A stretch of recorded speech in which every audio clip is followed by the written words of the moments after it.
रुड़की में आज आंगनवाड़ी कार्यकर्ता, सेविका और मिनी कर्मचारी संगठन उत्तराखंड ने अपनी मांगों को लेकर उप जिलाधिकारी कार्यालय पर जोरदार धरना प्रदर्शन किया।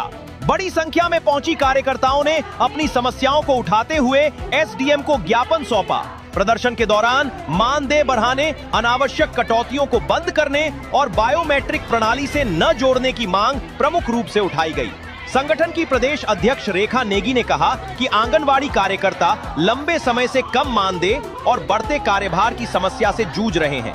इसके अलावा विभिन्न कटौतियों के कारण आर्थिक परेशानियां लगातार बढ़ रही हैं। उन्होंने बायोमेट्रिक प्रणाली को अव्यवहारिक बताते हुए इसे वापस लेने की मांग की और कहा कि कई बार अधिकारियों को अवगत कराने के बावजूद अब तक कोई समाधान नहीं निकला है। संगठन ने चेतावनी दी है कि यदि जल्द ही मांगों पर कार्रवाई नहीं हुई तो आंदोलन को और तेज किया जाएगा। हम लोग पूरे प्रदेश में धरने में बैठे हैं। ये रुड़की में मैं आज आई हूँ और हम लोग अपने मानदेय बढ़ोतरी को लेकर सरकार से बार बार निवेदन कर रहे हैं। हम पहली तारीख से धरने में बैठे हुए, आज हमें 15वां दिन है, लेकिन सरकार बिल्कुल भी कानों में जूं तक नहीं रेंग रही है। लेकिन हम भी डटे हुए हैं। सरकार हमको कई बार प्रताड़ित कर रही है, पत्रकार के माध्यम से, फोन के माध्यम से, मैसेज के माध्यम से, आप धरना समाप्त कीजिए। लेकिन हम ये कहना चाहेंगे कि हम बिल्कुल भी डरने वाले नहीं है। जब तक हमारा मानदेय बढ़ाया नहीं जाता तब तक हम तो बिल्कुल धरने से हटेंगे।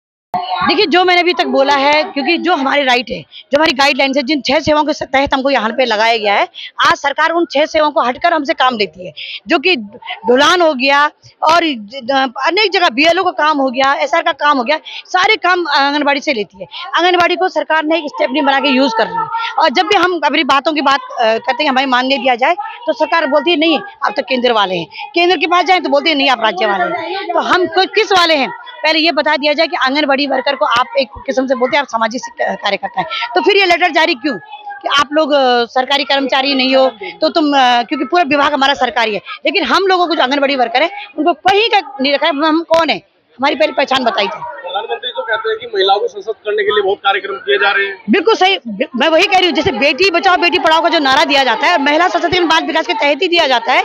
और कल मोदी जी भी यहाँ पे आए थे, तो उनको उत्तराखंड में वो बेटियां बैठी नजर नहीं आई। मेरे घर में मेरे घर में मैं हाउस अरेस्टिंग रही 2 बजे तक। क्यों? मैं एक महिला नहीं, मैं एक बेटी नहीं हूँ क्या? मैं, वो हमारे बाप के तुल्य हैं क्या? वो हमारी बात को नहीं सुन सकते थे? क्यों हमारी बहनों को इन्होंने ऐसा अरेस्टिंग करके रखा है? क्यों मोदी जी को तक हमारी बात नहीं पहुंचने दी? क्यों केवल हम फूलमाला और भीड़ करने के लिए हैं? हमारी आंगनबाड़ी बहनों को भीड़ करने के लिए बुलाया जाता है। क्यों बुलाया जाता है? जब हम खराब है, हम काम नहीं करते, क्यों बुलाया जाता है? तो आज मैं मोदी जी में बोलना चाहूंगी कि मोदी जी कल आप उत्तराखंड में आए थे, एक बार हमारी भी सुध ले लेते तो शायद हमें अच्छा लगता। मांगे नहीं पूरी होती तो आगे क्या स्टैंड है? देखिए, अभी हम बैठे हुए हैं, बिल्कुल भी नहीं, हम भूख हड़ताल बैठने को तैयार है। तालाबंदी हमने कर दी है, पहले तो भूख हड़ताल है। हम ईंट से ईंट बजा देंगे सरकार की, क्योंकि स्टेपनी है।